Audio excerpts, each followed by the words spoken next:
देख रहे हैं प्रदेश का नंबर 1 और सबसे भरोसेमंद news channel India news Haryana और मैं हूं आपके साथ रंजना सिंह राठौड़।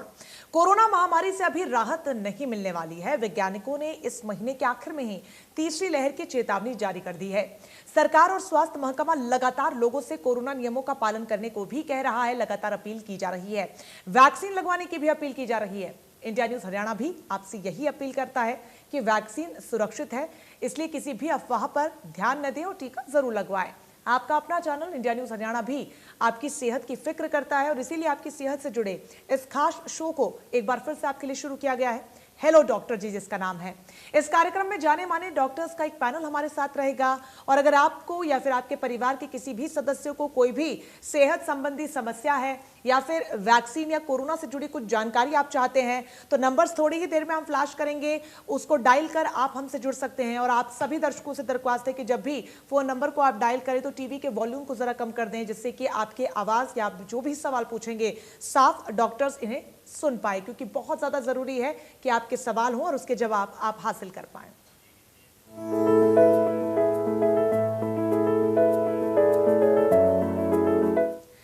तो कोरोना की तीसरी लहर को लेकर हरियाणा सरकार ने क्या तैयारी की है, ये ग्राफिक्स के जरिए अब आपको दिखाते हैं कि हरियाणा सरकार कितनी तैयार है और आप प्रदेश में कितने सुरक्षित होने वाले हैं। तो ग्राफिक्स के जरिए हम आपको बताएंगे कि हरियाणा सरकार ने तीसरी लहर को लेकर क्या कुछ तैयारी की है। बता दें कि 23 अगस्त तक छूट दी गई है। यहाँ पर महामारी अलर्ट सुरक्षित हरियाणा की अवधि को बढ़ा दिया गया है। हालांकि कई इसमें संशोधन किए गए हैं। कक्षा 6 से 12वीं तक के स्कूल अब खुल चुके हैं। एहतियातन तौर पर संचालकों को प्रोटोकॉल्स का पालन करना होगा। बाजार का समय जो है सुबह 9 से रात के 10 बजे तक के लिए बढ़ा दिया गया है। साथ ही होटल्स, मॉल्स, बार्स, रेस्टोरेंट सभी को 50% क्षमता के साथ खोलने की परमिशन दे दी गई है। इसके अलावा सिनेमा हॉल भी खुल सकेंगे, जिम और स्पा भी खुल गए हैं, लेकिन 50% क्षमता के साथ। तो यहाँ पर इंडोर कार्यक्रमों की बात करें तो 100 लोगों को छूट दी गई है। इंडोर कार्यक्रमों में 100 लोग तक शामिल हो सकते हैं। इसके अलावा आउटडोर कार्यक्रम में और या फिर आउटडोर कोई भी इवेंट है तो उसमें 200 लोगों को छूट दी गई है। हालांकि सभी को कोरोना की गाइडलाइंस का पालन करना अनिवार्य है।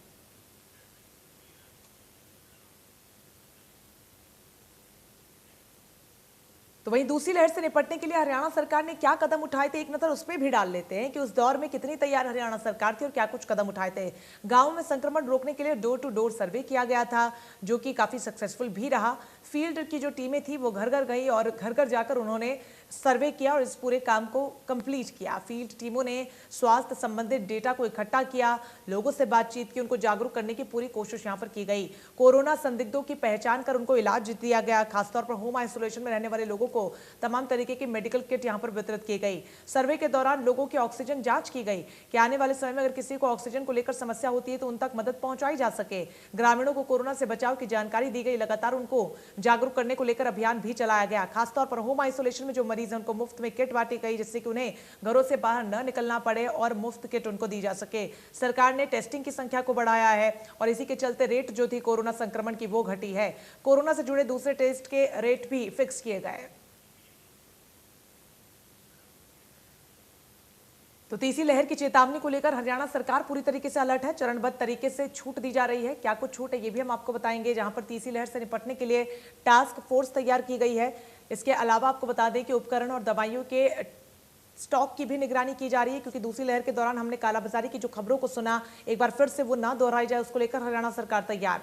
बेड, ऑक्सीजन और वेंटिलेटर की बात करें तो संख्याओं को बढ़ाया गया है।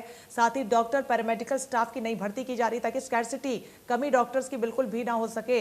ऐसे में आपको बता दें कि कई जिलों में ऑक्सीजन के नए प्लांट्स भी लगा दिए गए हैं, क्योंकि ऑक्सीजन की किल्लत से बड़े स्तर पर लोगों को परेशानी हुई है और उससे दोबारा से ना जूझना पड़े, ये बड़ा कदम उठाया गया है। पानीपत हिसार में 500 बेड का अस्पताल तैयार कर लिया गया है।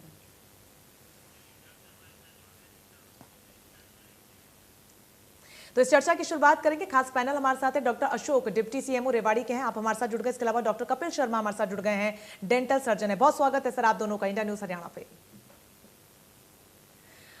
मैं शुरुआत आपके साथ करना चाहूंगी। डॉक्टर अशोक, जिस तरीके से साइंटिस्ट द्वारा यहाँ पर चेताया गया है कि किस तरीके से जो अगस्त का अंत होगा वो बहुत ज्यादा घातक होने वाला है, क्योंकि तीसरी लहर घातक मोड़ वहां से ले सकती है, इसको किस तरीके से आप देख रहे हैं? जी मैम, जनता को एसएमएस का पालन करना पड़ेगा, जैसे कि सोशल डिस्टेंसिंग, मास्क और सैनिटाइजेशन ऑफ हैंड। और जनता बड़ी लापरवाह हो रही है, भीड़ भड़का ज्यादा हो रहा है। जी। वैक्सीनेशन का सरकार अपनी तरफ से पूरी कोशिश कर रही है कि ज्यादा से ज्यादा लोगों को वैक्सीन लगवाएं, तो सभी का हमारा फर्ज बनता है, तो ही हम थर्ड वेव को रोक पाएंगे अगर हम एसएमएस का पालन करेंगे तो साथ में वैक्सीनेशन करवाएं। बिल्कुल, बहुत ज़्यादा ज़रूरी है कि लोग यहाँ पर एहतियातन कदम उठाएं। डॉक्टर कपिल, यही सवाल मैं आपसे भी लेना चाहूँगी कि तमाम जो मरीज आपके पास पहुँचते होंगे, सर्जन भी यहाँ पे बड़ी तादाद में लोग आपके पास आते होंगे, तो उनको क्या आप एडवाइस देते हैं? खासतौर पर कोरोना को लेकर तो लगातार चर्चा जारी ही रहती है।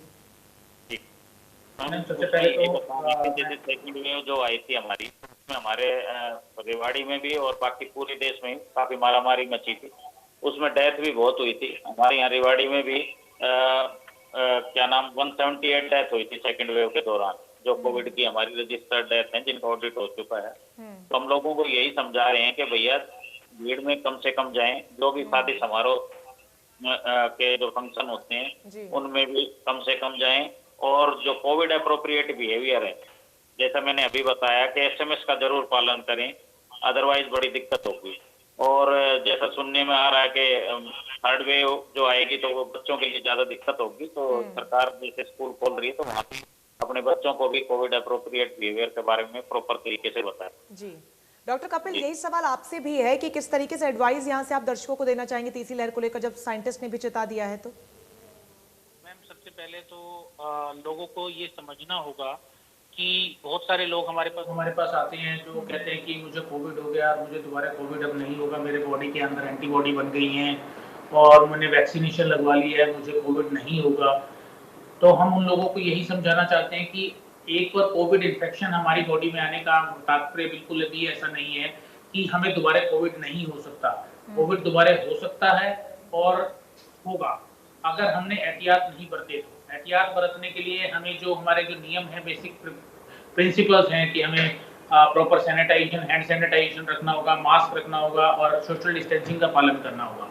और सबसे ज्यादा एक और चीज भी समझने की जरूरत है कि अब कोविड कोई नया नाम नहीं है। आज कोविड पूरे वर्ल्ड में हर बच्चा हर इंसान जानता है कि कोविड क्या है।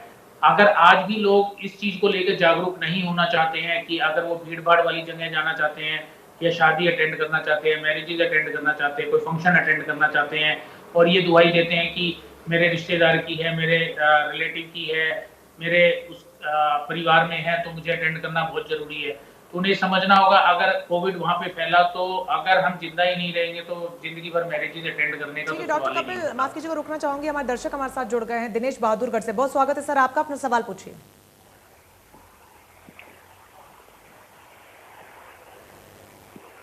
दिनेश जी, आवाज मिल रही है आपको? हाँ जी, आवाज सुन रही है मैडम जी, सवाल पूछिए सर अपना। मैडम, मेरे ब्रेन में सिस्ट है, गांठ है जी। हेलो जी, आवाज मिल रही है, अपना सवाल पूछिए दिनेश जी। हाँ जी मैडम, मेरे ब्रेन में सिस्ट में गांठ है।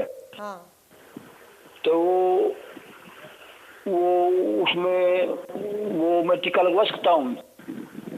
ठीक है, डॉक्टर कपिल जवाब दीजिए। सबसे पहले तो ब्रेन में सिस्ट है, गांठ है, उसकी जांच की जानी चाहिए, उसका प्रॉपर इन्वेस्टिगेशन होना चाहिए कि वो गांठ किस तरीके की है, वो सिस्ट है वो किस प्रकार का है। तो उसके लिए आपको अपने न्यूरोसर्जन के पास या न्यूरोलॉजिस्ट के पास जाके उसको प्रॉपर डायग्नोसिस किया जाना चाहिए और उनकी सलाह के बाद ही हमें वैक्सीनेशन के लिए जाना चाहिए।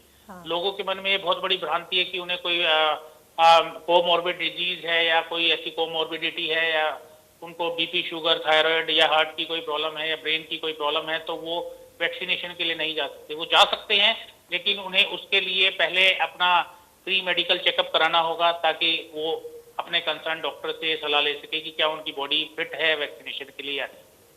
चलिए, बहुत शुक्रिया हमारे साथ जुड़ने के लिए दिनेश जी। डॉक्टर अशोक, मैं आपसे जानना चाहूंगी कि बहुत ज़्यादा महत्वपूर्ण ये समझना भी कि हालात अब सामान्य नहीं रहे हैं। हालांकि आंकड़े जो थे वो गिरते हुए नजर आ रहे थे, लेकिन एक बार फिर से 40,000 के आंकड़े के नीचे आंकड़े जा ही नहीं रहे हैं, केसेस लगातार बढ़ रहे हैं। किस तरीके से देखें इस पूरी सिचुएशन को? जी मैम, हम यही एसेस कर रहे हैं रोजाना। 25% न्यूज़पेपर में मैं पढ़ रहा था कि हरियाणा में भी केस डबल हो गए, 6 से 12 हो गए।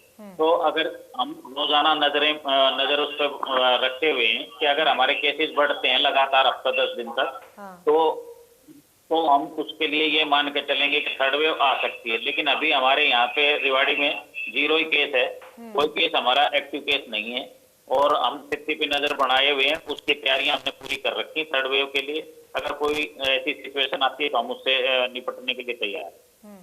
लेकिन सर, जब अब मरीज आपके पास आते हैं तो किस तरीके से आप उनको डोज एंड डोज की लिस्ट देते हैं?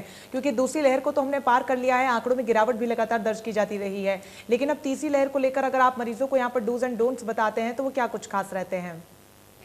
तो यही है सर, आप इस सवाल का जवाब आपसे लूंगी, इससे पहले एक और दर्शक हमारे साथ जुड़ गए हैं, गौरव कैथल से। सर बहुत स्वागत है, अपना सवाल पूछिए। हाँ मैम, मुझे अप्रैल में कोविड हुआ था जी, और उसके बाद मुझे, हेलो, बिल्कुल आवाज आ रही है आपकी, सवाल हाँ पूछिए। मैं उसके बाद मुझे कोई इतनी दिक्कत नहीं हुई थी। अब 3 महीने हो चुके हैं और मेरे ना पित्ते में पथरी है, तो मुझे उसका ऑपरेशन करवाना था। हाँ, तो मैंने अभी कोई वैक्सीन नहीं लगवाई है, तो मैं वैक्सीन ऑपरेशन के बाद लगवाऊं या ऑपरेशन से पहले लगवाऊं? और अगर मैं भाई ऑपरेशन के बाद लगवाता हूं तो कितने दिन बाद लगवा सकता हूं? डॉक्टर अशोक। मैम, इनके लिए यही है सलाह मेरी कि ये ऑपरेशन से पहले लगवा लें कि बाद में लगवा लें, वैक्सीनेशन जरूर कराना चाहिए, कोई उसमें दिक्कत नहीं है।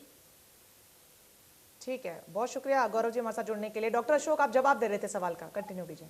जी मैम, तो मैं यही कह रहा था कि थर्ड वेव के लिए हमने तैयारियां अपनी कर रखी हैं, लोगों को हम पूरा प्रॉपर बताते हैं जो वैक्सीनेशन करा के आते हैं। मैं as a district immunization officer काम कर रहा हूँ, तो मेरे पास लोग आते हैं कि भाई हमने वैक्सीन लगा लिया, अब हम क्या रह सकते हैं, जैसे मर्जी रहना चाहें। तो हम उनको यही कहते हैं कि भाई वैक्सीन तो लगवा लिए, लेकिन उससे जैसे पूरा जो है आप कवर्ड नहीं हो, फिर भी आपको कोविड एप्रोप्रिएट बिहेवियर का पालन करना पड़ेगा। छींकना है, खांसना है, SMS का पालन, जो मैं बार बार रिपीट कर रहा हूँ, ये चीजें तो आपको करनी ही पड़ेगी। बहुत ज़्यादा ज़रूरी है कि प्रिकॉशंस लिए जाएं। डॉक्टर कपिल, एक रिपोर्ट ये भी सामने आई है कि तीसरी लहर जो है वो बच्चों पर ज़्यादा अटैक करेगी, लेकिन रिपोर्ट ये कहती है कि बच्चों को जो कोविड हो रहा है वो 6 से 8 दिन में ठीक भी हो जा रहे हैं, तो ये बहुत बड़ी खतरे की घंटी नहीं है? इसको किस तरीके से देखें हम? मैम देखिए, ऐसा रिसर्च बता रही है कि जो तीसरी लहर आएगी वो बच्चों को अफेक्ट करेगी, तो उसके लिए हमें कोई पैनिक करने की सिचुएशन नहीं, जरूरत नहीं है। हमें हमारे बच्चों को भी कोविड एप्रोप्रिएट बिहेवियर सिखाना होगा, उन्हें बताना होगा कि उनके लिए डूज एंड डोंट्स क्या हैं, उनको मास्क पहनना जरूरी है, उनको हैंड सैनिटाइजेशन जरूरी है, और उनको सोशल डिस्टेंसिंग जरूरी है। ऐसा देखने में आ रहा है कि रिसर्च जो आ रही है कि उसमें जिन भी बच्चों को कोविड हो रहा है वो 6 से 8 दिनों में ठीक हो रहा है। और ऐसा भी देखने में आया है कि पिछले अब 2 वेव हो चुकी हैं, लगभग हमारा 1.25 साल का पीरियड जो है वो कोविड में निकल चुका है, कि जो बच्चे हैं वो कोई बहुत ज्यादा उनके लिए मोर्टेलिटी रेट नहीं निकल कर आया है कि किसी कोविड होने से किसी बच्चे की डेथ हुई हो। ऐसे बहुत कम, बहुत रेयर केसेस हैं, तो उसको लेके घबराने की जरूरत नहीं है। बट हाँ, एहतियात बहुत जरूरी है कि हम इस चीज का कोई ऐसा पैरामीटर नहीं है कि किसकी बॉडी में इम्यूनिटी लेवल क्या है, किसकी इम्यूनिटी स्ट्रॉन्ग है, नहीं है, क्योंकि बेसिकली कोरोना का जो काम है वो बॉडी की इम्यूनिटी को जाके खत्म करने का काम है, और बॉडी की इम्यूनिटी पे वक्त उसको जाके कम कर देता है, और ताकि उनको बीमारियां और लक्षण आते हैं। तो हमें समझना है यही है कि जो कोविड है वो बच्चों को अफेक्ट करेगा भी, तो भी वो बहुत ज्यादा उनको कोई परेशानियां ना है, इसके लिए उनको रोज फिजिकल एक्सरसाइज कराएं और उनकी डाइट बेहतर करें, उनकी न्यूट्रिशन पे ध्यान दें, और उनको कोविड एप्रोप्रिएट बिहेवियर सिखाएं। बिल्कुल, बहुत ज़्यादा ज़रूरी है यहाँ पर डाइट पर फोकस किया जाए। डॉक्टर अशोक, जैसे कि डॉक्टर कपिल कह रहे हैं कि न्यूट्रिशियस खाना खाना बहुत ज़्यादा ज़रूरी है, लेकिन ऐसे में लोग प्रेफर करते हैं कि बहुत ज़्यादा मेहनत ना करनी पड़े, मार्केट से ही वो प्रोडक्ट्स ले आते हैं। उसको किस तरीके से आप देख रहे हैं, और दर्शकों को क्या सलाह देना चाहेंगे कि जो घर पर जो हम पौष्टिक खाना खाते हैं उसी पर स्टिक रहें, क्योंकि जो महामारी है वो बहुत ज़्यादा खतरनाक है, या फिर बाहर जो वाइटामिन के प्रोडक्ट्स अवेलेबल मार्केट में होने लगे हैं उनको भी इस्तेमाल किया जा सकता है? कोशिश तो यही करनी चाहिए कि हम घर पे ही जो अपना फ्रेश खाना जो बना उसी हिसाब से हमें खाना चाहिए। बाहर का खाना कम से कम खाना चाहिए, क्योंकि हमें नहीं पता कि वो बंदा जो बना रहा है वो कोविड एप्रोप्रिएट बिहेवियर फॉलो कर रहा है नहीं कर रहा है, उसका इम्यूनाइजेशन हुआ है कि नहीं हुआ है। तो ठीक है डॉक्टर साहब, एक और दर्शक हमारे साथ जुड़ गए, संतरो देवी हमारे साथ जुड़ गई। बहुत स्वागत है आपका, अपना सवाल पूछिए। मेरे को ये पूछना था, मेरे को पिछले महीने की 4 तारीख को कोविशील्ड की दूसरी डोज लगनी थी, अभी तक लगी नहीं है, तो क्या मैं अब भी लगवा सकती हूँ? डॉक्टर कपिल, लगवा सकते हो, बिल्कुल लगवा सकते हो। तो यहाँ पर आप थोड़ा सा डिले भी हो गया है, लेकिन वैक्सीन लगवा सकते हैं, ज़रूर सेंटर्स पर पहुंचे और वैक्सीन लगवाएं। डॉक्टर कपिल, ये भी आपसे जानना चाहूँगी, हालांकि लोग पहले ऐसा था कि बहुत ज़्यादा एक्साइटेड नज़र नहीं आ रहे थे, लोगों को बहुत ज़्यादा कहना पड़ रहा था, अपील करनी पड़ रही थी कि आप वैक्सीन लगवाइए। अब जब लोग सेंटर्स पहुँच रहे हैं तो वैक्सीन की स्कैरसिटी देखने को मिल रही है। इस पूरे सिनेरियो को कैसे आप देख रहे हैं? क्या तीसरी लहर में एक बड़ी वजह ये कारण भी हो सकता है? मैम जरूर, क्योंकि जब गवर्नमेंट सरकार कह रही थी, हम डॉक्टर सब मिलकर कह रहे थे कि वैक्सीन लगवानी चाहिए, तो लोग थोड़े से शुरू में रिलक्टेंट थे कि उनको वैक्सीन नहीं लगवानी है, वैक्सीन के साइड इफेक्ट्स हैं। ऐसी बहुत सारी भ्रांतियां जो फैल रही थी, चाहे वो व्हाट्सएप पे फैल रही थी, चाहे वो फेसबुक पे फैल रही थी, सोशल मीडिया पे बहुत सारे मैसेजेस वायरल हो रहे थे, तो उसने लोगों के मन में बहुत सारी भ्रांतियां पैदा कर दी। लेकिन जैसे जैसे समय गुजरता गया, वैक्सीन को टाइम हो गया, जब डॉक्टर्स को लग गई तो लोगों ने देखा कि डॉक्टर सेफ हैं, उनका पैरामेडिकल स्टाफ सेफ है, उनको कुछ ऐसे सिम्टम्स नहीं है, उनको कोई ऐसे लक्षण नहीं है, कोई साइड इफेक्ट नहीं है, तो लोगों में कॉन्फिडेंस गेन हुआ। उस कॉन्फिडेंस को देखते हुए गवर्नमेंट ने भी, सबने, हमने प्रचार किया कि भाई वैक्सीन बहुत जरूरी है। और अब जो नतीजा निकल के आ रहा है कि वैक्सीन लगवाने के बाद कोविड या तो बेअसर रहेगा या बहुत कम असर करेगा, तो लोगों में जागरूकता बढ़ती चली जा रही है। और कहीं ना कहीं जब वो वैक्सीनेशन सेंटर पे जा रहे हैं, कहीं कहीं पे कुछ सेंटर्स पे जहाँ पे वैक्सीनेशन की डोज प्रॉपरली अवेलेबल नहीं हो पा रही है, कहीं पे शॉर्टेज है, तो उसके लिए कोई पैनिक करने की जरूरत नहीं है। अगर हमें आज नहीं लग पाया तो हम कल जाएं, लेकिन वैक्सीनेशन लगवाना बहुत जरूरी है, क्योंकि कोई भी कंट्री, कोई भी देश है जो वर्ल्ड में, वो एकदम इस महामारी के लिए प्रिपेयर नहीं था। एकदम इतनी डोज बना पाना भी संभव नहीं है। हमारी सरकार बहुत प्रयास कर रही है कि हरियाणा सरकार हो चाहे वो भारत सरकार हो, कि वैक्सीनेशन पे पूरा जोर दिया जाए, पूरा टीकाकरण हो, महाटीकाकरण अभियान चलाया जा रहा है, ताकि ज्यादा से ज्यादा लोगों को जल्दी से जल्दी वैक्सीनेट किया जा सके, ताकि जो तीसरी लहर की जिसकी बात की जा रही है उसके असर को खत्म किया जा सके। ठीक है डॉक्टर अशोक, ऐसे कई लोग हैं जो लगातार सवाल पूछते हैं, उम्र दराज भी उनमें शामिल हैं, जिनको कई गंभीर बीमारियां भी हैं, उनके लिए कितनी सुरक्षित है वैक्सीन? क्योंकि कहा तो यही जा रहा है कि आपको कोई भी बीमारी हो लेकिन आप वैक्सीन जरूर लें, लेकिन वो अभी भी बच रहे हैं, उनकी झिझक आप दूर कीजिए, यहाँ से थोड़ा सा विस्तार से आप बताइए। मैम उसके लिए लोगों से मेरी यही अपील है कि जो बुजुर्ग हैं हमारे, कोई गंभीर बीमारी से पीड़ित हैं, चाहे वो हार्ट की है, चाहे डायबिटीज है, हाइपरटेंशन है, उनको वैक्सीनेशन जरूर कराना चाहिए। क्योंकि हमने पिछले साल देखा, हमारी सेकंड वेव में जो देखा हमने, कि हमारे हॉस्पिटल जो स्टाफ था उन्होंने सभी ने ऑलमोस्ट वैक्सीन लगाई, और हमारे 170 के आसपास लोग पॉजिटिव हुए हमारे स्टाफ के, लेकिन उसमें केवल 2 या 3 को ही एडमिट होना पड़ा, और हमारे यहाँ कोई मोर्टेलिटी नहीं हुई। तो मैं लोगों से यही अपील करूंगा कि वैक्सीन सेफ है। और ठीक है, हमारे एक दर्शक करनाल सिंह जुड़ गए हमारे साथ, सोनदत जुड़ गए हैं करनाल से। बहुत स्वागत है सर आपका, सवाल पूछिए। हाँ जी नमस्कार जी। नमस्कार, सवाल पूछिए। आज ये मेरे शुगर 350-400 के करीब रहता है, ये वैक्सीन इंजेक्शन लगवा सकता हूँ क्या? डॉक्टर कपिल, आपको लगवानी चाहिए, शुगर के पेशेंट को जरूर लगवाना चाहिए, क्योंकि अच्छा अगर ये हम नहीं लगवाएंगे तो इसमें हमारी बीमारी गंभीर होने के चांसेस ज्यादा हैं और डेथ भी हो सकती है। तो ये है कि वैक्सीन जरूर लगवाएं। डायबिटीज वालों के लिए जरूर है, कैंसर वालों के लिए भी जरूर लगवानी चाहिए। ठीक है सोमदत्त जी, बहुत शुक्रिया हमारे साथ जुड़ने के लिए। डॉक्टर कपिल, बच्चों को वैक्सीन नहीं लग रही है, इसको आप किस तरीके से देख रहे हैं, कितना गंभीर ये हो सकता है? मैम देखिए, बच्चों को वैक्सीन नहीं लग रही है, अभी जो बच्चों के लिए वैक्सीन है it's in trial stage. Government बहुत प्रयास कर रही है कि उसका ट्रायल फेज बहुत जल्दी से जल्दी जो है वो पूरा हो, ताकि बच्चों को वैक्सीनेशन शुरू की जा सके, क्योंकि हमारी 1/3 पॉपुलेशन जो है वो बच्चे हैं। अगर उनको वैक्सीनेशन नहीं लग रही है तो पेरेंट्स को, अभिभावकों को मैं यही सलाह देना चाहूंगा कि वो उनके कोविड अप्रोप्रिएट बिहेवियर पे वर्क करें, क्योंकि अगर कोई चीज अवेलेबल नहीं है, जब पिछले साल वैक्सीन नहीं थी तो भी तो हमने उनको सेफ रखा ना जी। उसके लिए काम किया, उनको बचा के रखा, प्रॉपर जो सैनिटाइजेशन प्रोसेस थे, सोशल डिस्टेंसिंग थी, मास्क का प्रयोग किया। तो बहुत ज्यादा सिनेरियो भी बदला नहीं है। अगर वैक्सीन नहीं है तो उसमें पैनिक करने की जरूरत नहीं है। हमारे साथ एक और हमारे दर्शक जुड़ गई हैं, हमारे साथ डिम्पल जी जुड़ गई हैं। बहुत स्वागत है मैम आपका, सवाल पूछिए। Good evening sir, I want to know कि may I take vaccine now because I was suffering from COVID in May 1st week। ठीक है doctor Ashok. After 45 days anyone can have vaccine if he or she is suffering from या suffered from COVID।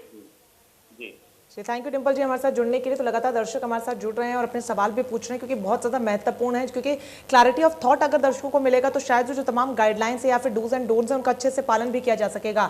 Doctor Ashok, बहुत ज़्यादा महत्वपूर्ण ये भी है कि जो तैयारी है वो न सिर्फ राज्य सरकारें, केंद्र सरकार या फिर प्रशासन अपने स्तर पर करे, हमें भी खुद करने की जरूरत है। अगर आप कुछ पॉइंटर्स यहाँ पर दर्शकों को देना चाहें कि आने वाले समय में तीसरी लहर को लेकर तैयारी किस तरीके से की जाए।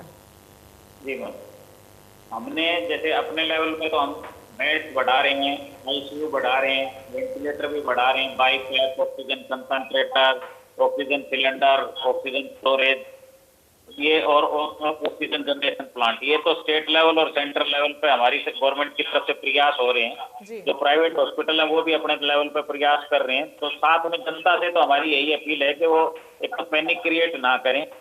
जो स्वास्थ्य कर्मी हैं, जैसे कैंप वैम्प लगते हैं उसमें बहुत ज्यादा भीड़ हो जाती है, उसमें अच्छे से कोऑपरेट करेंगे, प्रॉपर डिस्टेंसिंग से खड़े हों, अपनी बारी आने पर टीका लगवाएं।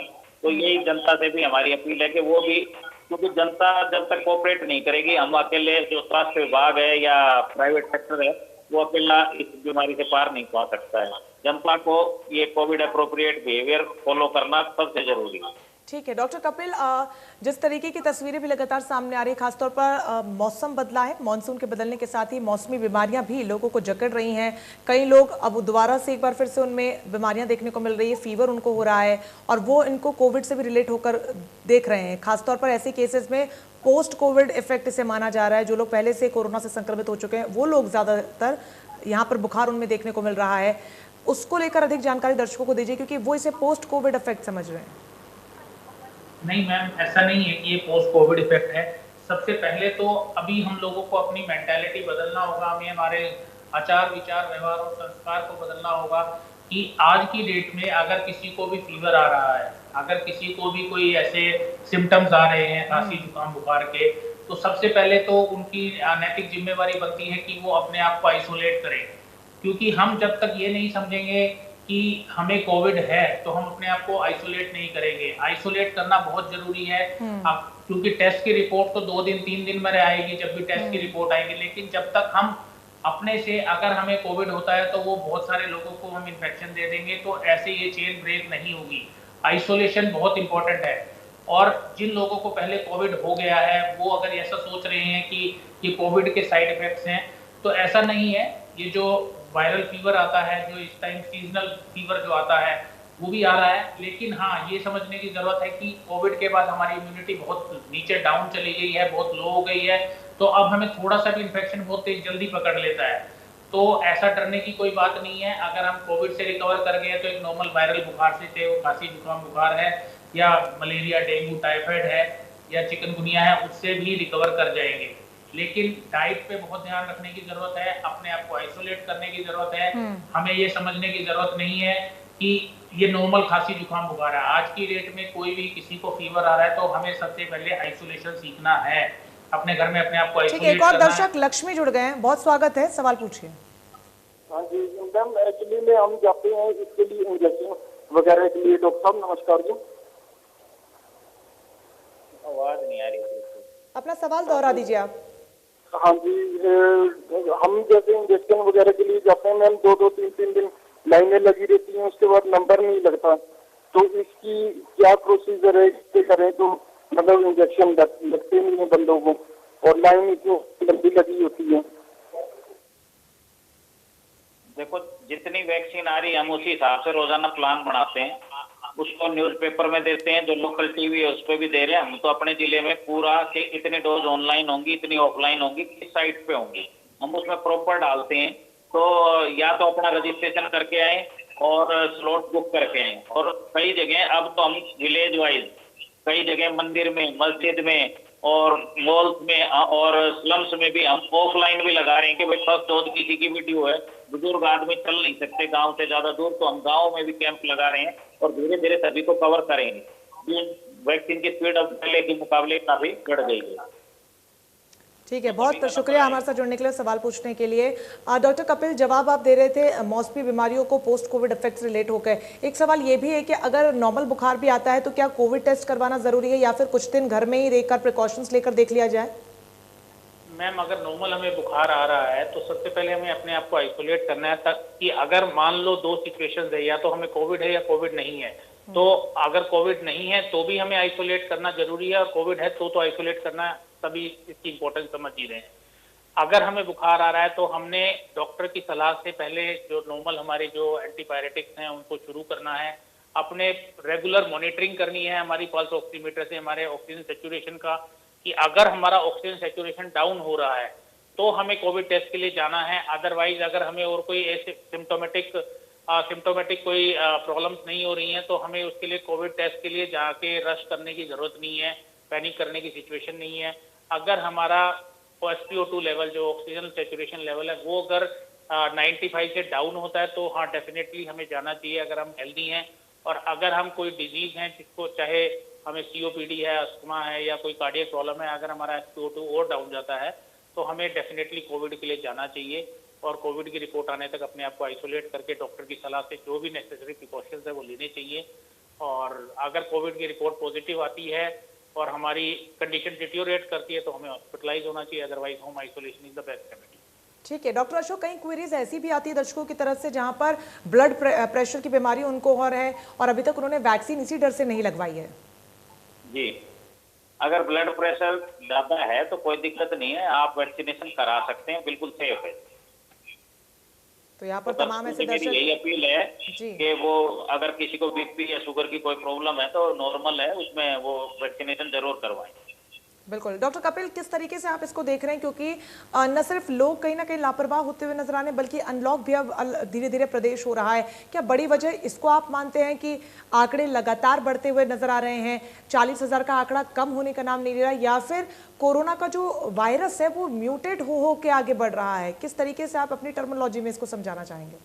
मैम देखिए, जो कोविड का जो वायरस है वो बहुत ही शैतान है, और ना केवल कोविड का वायरस, कोई भी वायरस होता है वो बहुत शैतान होता है, क्योंकि वो समय समय पे अपनी शेप बदलता है। इसीलिए आप लोग आजकल अखबार में पढ़ते होंगे, सुनने में आ रहा होगा, पहले अल्फा वेरिएंट आया, फिर गामा आया, फिर डेल्टा आया, अभी लैम्डा भी आ रहा है, ईटा भी आ गया है, और बहुत सारे वेरिएंट्स आ रहे हैं। तो जैसे जैसे वो अपनी शेप बदल रहा है, जो म्यूटेशंस हो रही हैं, एक बॉडी से दूसरी बॉडी में जाने के बाद म्यूटेशंस हो रही हैं, तो वो जो म्यूटेशंस हैं वो बहुत खतरनाक भी हो सकती हैं, या हो सकता है वायरस वीक भी हो जाए। इसीलिए WHO ने अपनी टर्मिनोलॉजीज भी बदली हैं कि वेरिएंट ऑफ इंटरेस्ट और वेरिएंट ऑफ कंसर्न जो है उसकी कैटेगरी में कुछ वेरिएंट्स को डाला है। जैसे वेरिएंट ऑफ इंटरेस्ट में उन्होंने जो लैम्डा है, ईटा है और डेल्टा वेरिएंट को डाला है कि ये जो बहुत जल्दी से स्प्रेड कर रहे हैं और इनसे बहुत खतरनाक सिम्टम्स भी आ रहे हैं।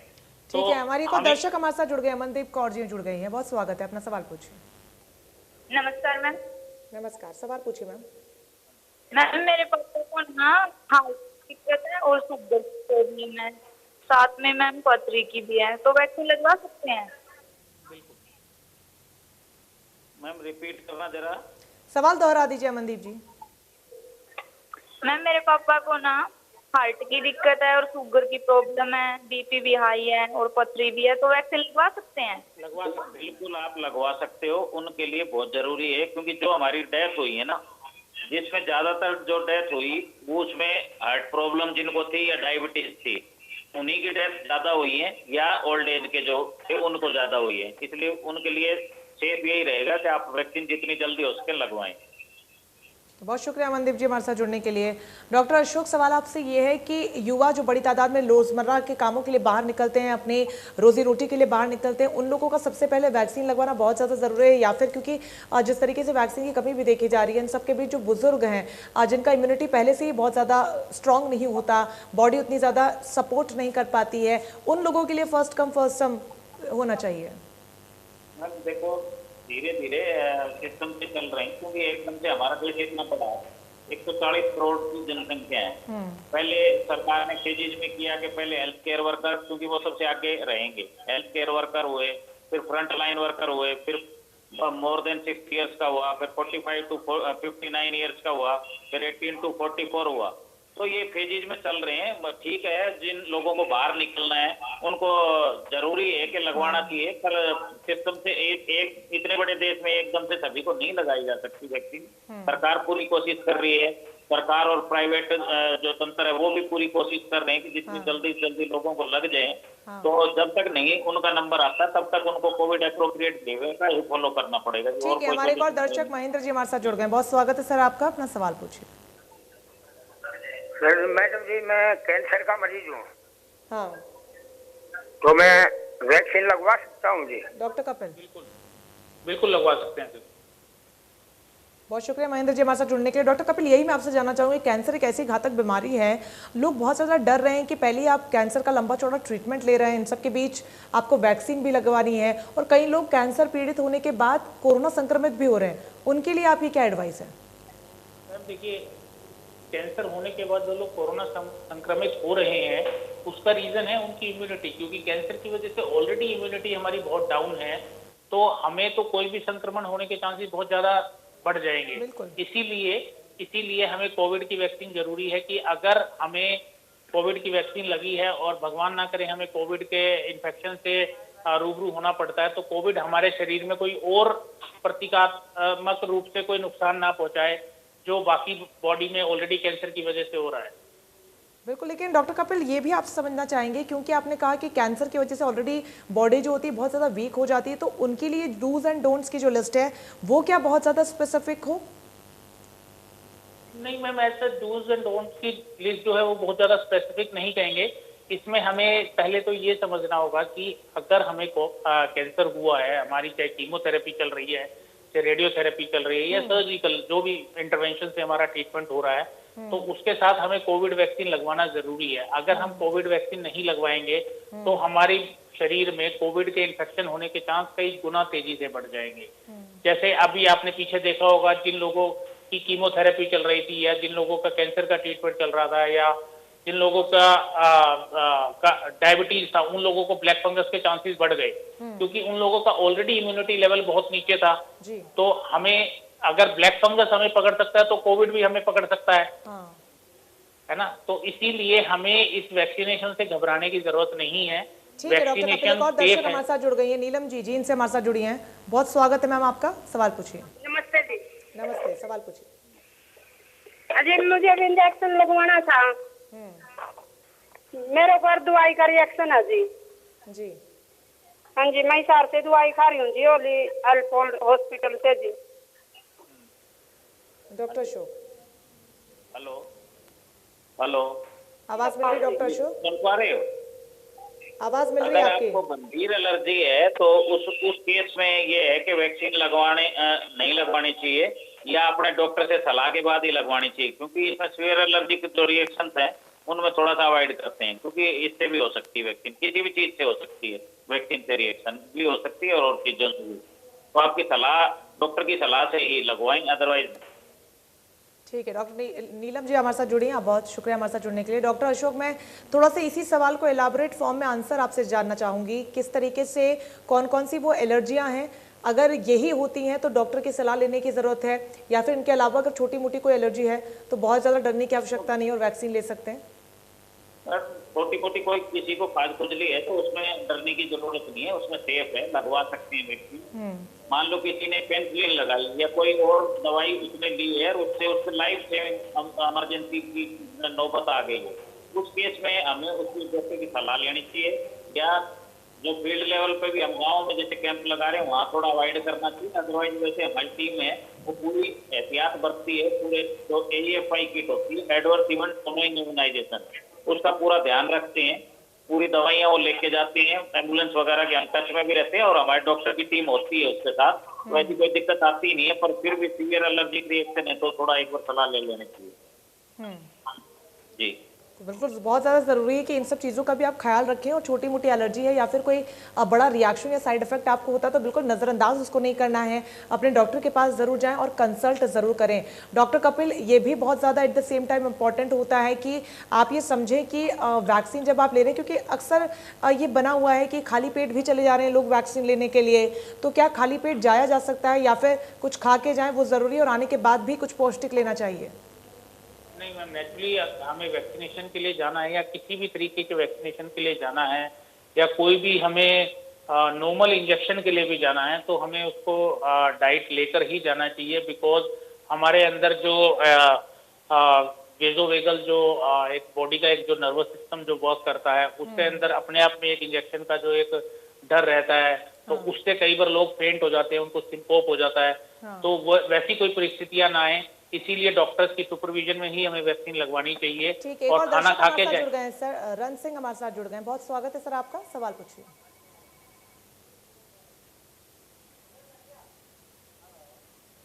आवाज मिल रही सर आपको?